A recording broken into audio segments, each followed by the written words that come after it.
everyone, and welcome to today's edition of U.S. Election Special Broadcast. I'm Susan Tehrani. Today, we'll bring you all the latest updates from the heart of the American elections. But first, a look at the headlines. Supreme Court Justice Ruth Bader Ginsburg lies in state at the U.S. Capitol. A memorial service is being held at the Statutory Hall. Prominent politicians and leaders, including Biden and Pelosi, pay their respects.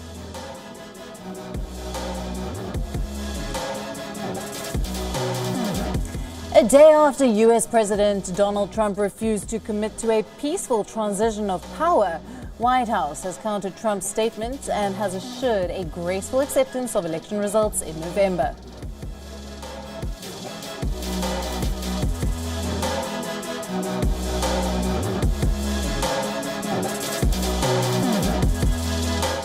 U.S. Democrat representatives will introduce a bill next week to limit the tenure of U.S. Supreme Court justices to 18 years from the current lifetime appointments in a bid to reduce partisan warring over vacancies and preserve the court's legitimacy.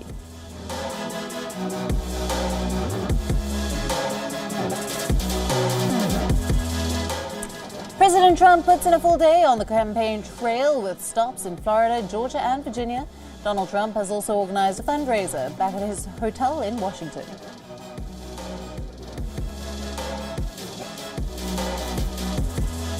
Facebook's head of security policy says that both Facebook and Twitter have removed several hundred fake accounts linked to Kremlin-backed actors involved in previous efforts to interfere in U.S. politics, including the 2016 presidential election.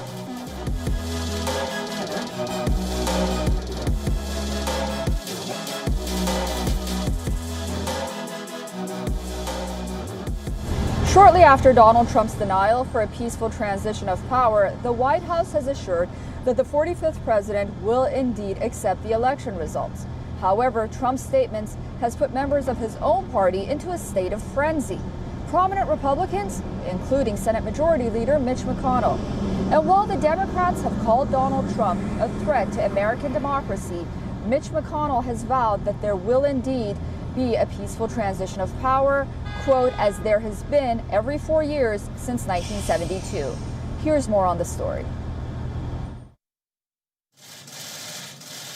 Another day, another controversy for Donald Trump. This time it is Trump versus Republicans. A day after Trump declined to commit to a peaceful transition of power, top Republicans repudiated and distanced themselves from the president's controversial position. Will you commit here today for a peaceful transferal of power after the election? Well, we're going to have to see what happens. You know that I've been complaining very strongly about the ballots, and the ballots are a disaster. Senate Majority Leader Mitch McConnell, the man who changed his stand and supported a lame duck president's decision to nominate a judge to the Supreme Court a few weeks before the election, however, does not support Trump's stand on power transfer. McConnell has promised the American voters that there will be a peaceful transition of power. He said, the winner of the November 3rd election will be inaugurated on January 20th. There will be an orderly transition, just as there has been every 4 years since 1792. Republican Senator Marco Rubio said, as we have done for over 2 centuries, we will have a legitimate and fair election. It may take longer than usual to know the outcome, but it will be a valid one. Republican Liz Cheney also supports peaceful transition. She said the peaceful transfer of power is enshrined in our Constitution and fundamental to the survival of our republic. America's leaders swear an oath to the Constitution. We will uphold that oath. Speakers of the House Nancy Pelosi condemned Trump's remarks and reminded him that he is not in North Korea or Russia. She urged Trump to honor his oath of office. The office of President of the United States. And I have confidence that he won't get away with saying, for example, I won with the vote on the ground, the vote in the mail doesn't count, and the rest of that. What am I missing here about people just not saying, hold it, calm down, Mr. President. But I remind him, you are not in North Korea, you are not in Turkey, you are not in Russia, Mr. President. And by the way, you are not in Saudi Arabia. You are in the United States of America. It is a democracy. So why don't you just try for a moment to honor your oath of office? The White House officials are now trying to clear up the mess that Trump has created for himself. The White House has released an official statement that Trump will accept the results of November 3rd election. If the president loses this election, will this White House, will this president assure us that there will be a peaceful transfer of power? The president will accept the results of a free and fair election. But I think that your question is more fitting to be asked of Democrats who have already been on the record saying they won't accept the results of an election. President Trump has had another bout of embarrassment at the Supreme Court in Washington. Trump was greeted with boos and jeers as he visited late Justice Ginsburg's flag-draped coffin. The crowd that had gathered to honor the departed judge voiced resentment against the U.S. president. As Trump and the First Lady Melania Trump paused at Ginsburg's casket, the crowd yelled, "Vote him out."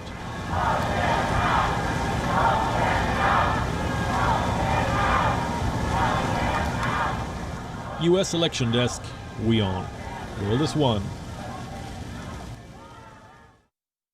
A vacant Supreme Court seat continues to be the cause of tension here in the United States, leading to a partisan battle. Now the Democrats want to change the status quo by introducing a bill as early as next week that would limit the tenure of Supreme Court justices to 18 years. Each president, during his 4-year term, would have the opportunity to elect 2 justices. So will this bill get passed? And will the status quo change? Here's a report on the bill and the long-term implications it may have.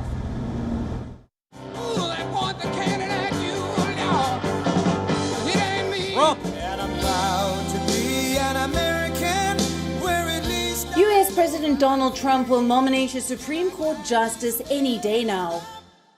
I nominate somebody, as I'm constitutionally obligated to do, to serve on the Supreme Court of the United States. Go ahead, Nip. He aims to fill the vacant seat before November election. Democrats are not willing to sit and watch as Trump continues to make decisions according to his whims and fancies. Democrats are working on a bill to reduce the tenure of Supreme Court justices from a lifetime to 18 years. They are likely to introduce the bill in the House of Representatives next week. They say that this step aims to limit partisan politics and preserve the court's legitimacy. Under the Constitution and laws of the United States. So help me God. So help me God. During his 4-year term, Trump already chose 2 Supreme Court justices. And that I will faithfully and impartially discharge and perform. Now, a few weeks before the election, he is set to announce his 3rd pick.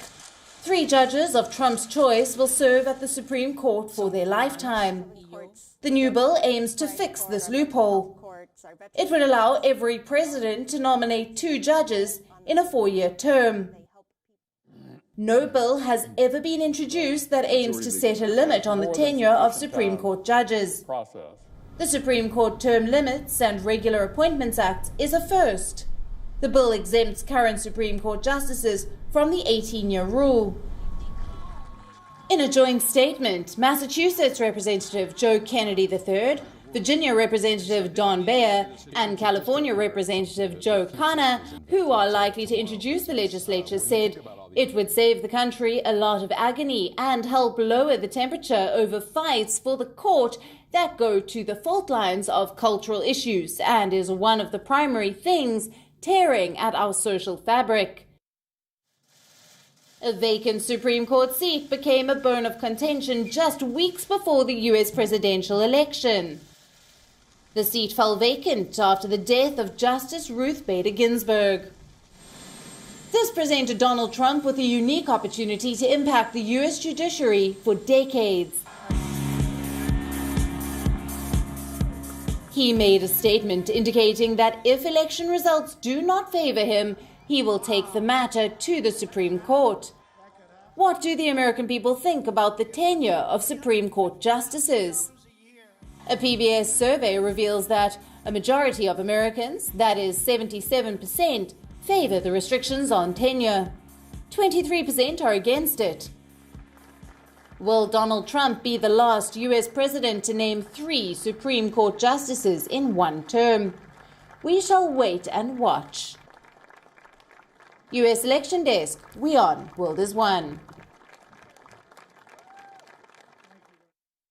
As we enter the final 6-week stretch of the U.S. presidential elections, Donald Trump is now visiting 2 states in one day, while his Democratic contender Joe Biden has no political rallies scheduled. Donald Trump visited North Carolina and Florida, both swing states that Joe Biden enjoys a slight lead.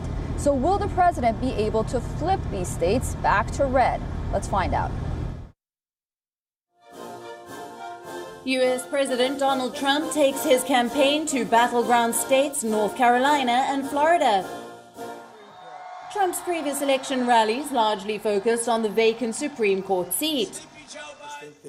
This time, healthcare became the focal point. President Trump signed 2 executive orders implementing his America First healthcare plan.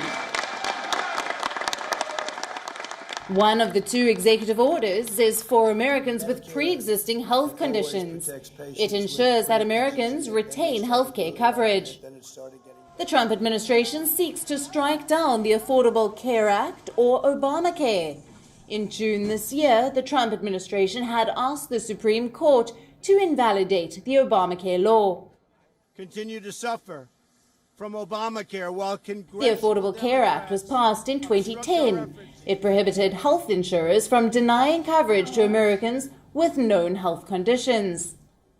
When I was elected, I inherited a thing called Obamacare. Has anybody heard of Obamacare?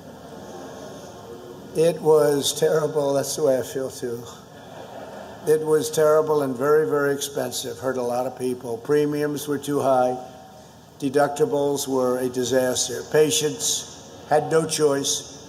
You couldn't keep your doctor.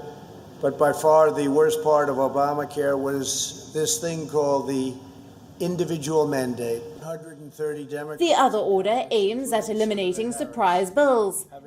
Trump also announced that his administration will be sending cards containing $200 to 33 million beneficiaries. Trump said that his vision for a new healthcare plan includes affordable prices, lower prescription drug cost, more consumer choice, greater transparency. After North Carolina, Trump headed to Florida. While addressing an election rally in Jacksonville, Trump made a specific poll pitch to Hispanic voters. The Democrat Party has been completely taken over by socialists, Marxists, and far-left extremists. They embrace the policies of communist Cuba, socialist Venezuela. They want to end the American dream for Hispanic Americans. We love Hispanic Americans. Wow. Democratic presidential nominee Joe Biden has no public events scheduled for Thursday. While election campaigns are usually a mix of travel, coffee, and adrenaline, Biden has chosen to remain low-key. On the other hand, Trump is on a tight schedule. He has been holding election rallies in person almost every day. Trump launched another personal attack on Biden, saying the country cannot have a low-energy individual as a president. He was so good. Supposing he never campaigns and he wins, you know how badly I'm going to feel? I'm working hard. And you got to work hard. And you know what? I said it today. We cannot have a low-energy individual as our president. We can't. And he's the lowest energy individual I've ever seen. So we'll see what happens, but he's lighting up. Maybe he's going to be great at the debate. You know, he's been doing it for 47 years. Ahead of the first presidential debate, poll prediction suggests that Joe Biden holds a 6-point lead over Trump. However, the closest race is being estimated in North Carolina and Florida. Biden leads with a small margin in both states. Trump had won both North Carolina and Florida against Hillary Clinton in 2016 presidential election. Will the current poll trend continue, or will Trump take a lead? We will be watching closely. US Election Desk, WION World is One. The United States is facing historic wildfires, heat waves, and tropical storms. And climate change continues to be one of the most divisive issues among the American voter. However, despite what's at stake, climate has played a minor role in the U.S. presidential elections, often being used to attack the other side of their ignorance. Even in 2016, there was little mention of climate change in the presidential debates. So will the issue find its way in the upcoming presidential debates, or will it be limited to headlines and promises? Here's a report.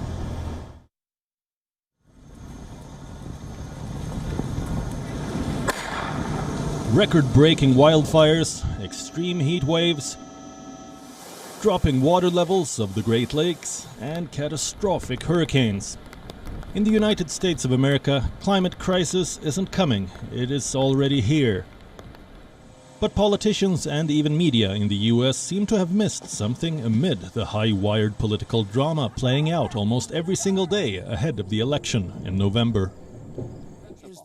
Fox News anchor and first presidential debate moderator Chris Wallace carefully picked out important topics dominating this year's news cycle.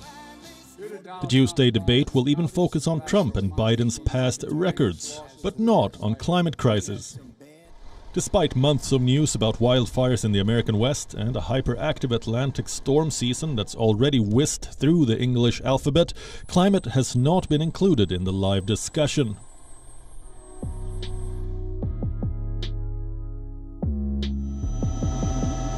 Over the last month, huge wildfires have laid siege to the West Coast. The shroud of smoke that came with them now offers both a glimpse of the future and a reminder of the past. Wildfires in the West sent smoke all the way to the East Coast. Records-setting triple-digit temperatures scorched cities from Los Angeles to Boston.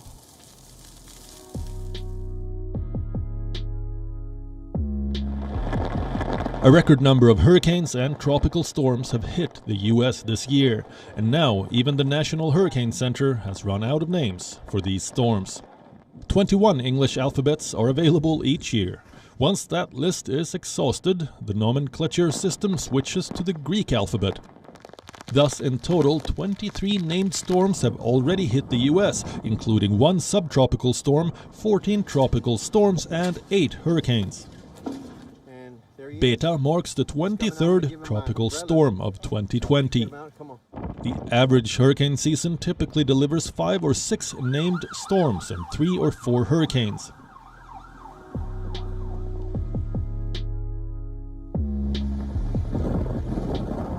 Water levels have always fluctuated on the Great Lakes, but the recent extreme seesawing is unprecedented in this century. Moreover, storm-driven waters are eroding public beaches, washing away sand dunes and bluffs. The Great Lakes system holds 21% of the world's surface fresh water, enough to cover the continental US. But the natural freshwater source seems to be less important than other politics and crises. Will climate find a space in the upcoming presidential debates, or will we see a repeat of 2016 debate? We'll find out. US Election Desk, WION World is One. The verdict in the Breonna Taylor case has triggered a new wave of protests. Black Lives Matter protesters demand homicide charges against the 3 officers involved in the case. Here's more details.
The pandemic-hammered hospitality industry will have to wait longer for federal funding, and there is no doubt politics is at play.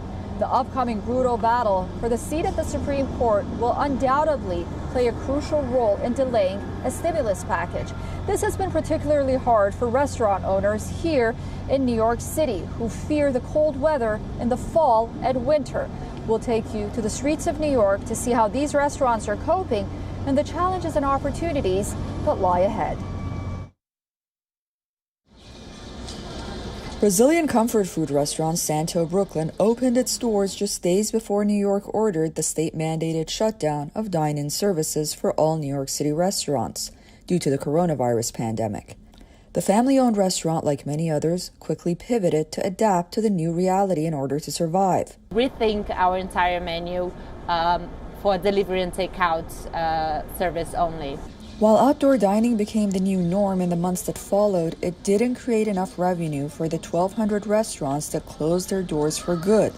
Now, indoor dining is to reopen, but only at a 25% seating capacity, and experts warn it may not be enough to save the industry. Let's say you open up a restaurant next to Times Square and you agreed to pay $40,000 a month rent based on a restaurant that has seating for 100 people, and now there's no tourism, there's no traffic from the theater district, and you can only seat 25% capacity. How are you able to make those bills and pay the rent and pay the overhead? It's going to be very, very challenging for certain restaurants to navigate their way through this situation. Restaurants will have to comply with certain rules, like checking the temperature of patrons. The owners at Santo Brooklyn welcome the modest change. Even though our dining room is very small, being able to have maybe 3 extra tables inside, it's meaningful for us financially. Meanwhile, the new trends that have emerged throughout the pandemic in the culinary industry will likely become permanent. Ghost kitchens will definitely be a permanent trend. The same with food halls. I think that those will be a permanent trend. Takeout and delivery, guaranteed that will, continue on. And finally, technology has really jumped up. While restaurant owners hope Congress will pass the Restaurant Act, which would provide $120 billion in recovery funds nationwide, in New York, reaction has been lukewarm to the temporary COVID-19 recovery surcharge that the City Council recently passed, allowing restaurants to add up to 10% to customers' bills. We don't expect our guests to pay the price. And I have to say, during the pandemic, the guests in general are being so generous. The streets and sidewalks of New York City have been transformed into a culinary oasis in the past few months, creating a sense of normalcy in these unusual times. However, many fear colder weather will also bring a new set of challenges if restaurants aren't able to open at full capacity anytime soon. Susan Tehrani from New York for WION World is One. And that wraps up this edition of U.S. Elections Special Broadcast. Hope you have a lovely weekend. Join us again on Monday, same time, same place, for the latest news and updates on the upcoming U.S. presidential elections. Until then, goodbye.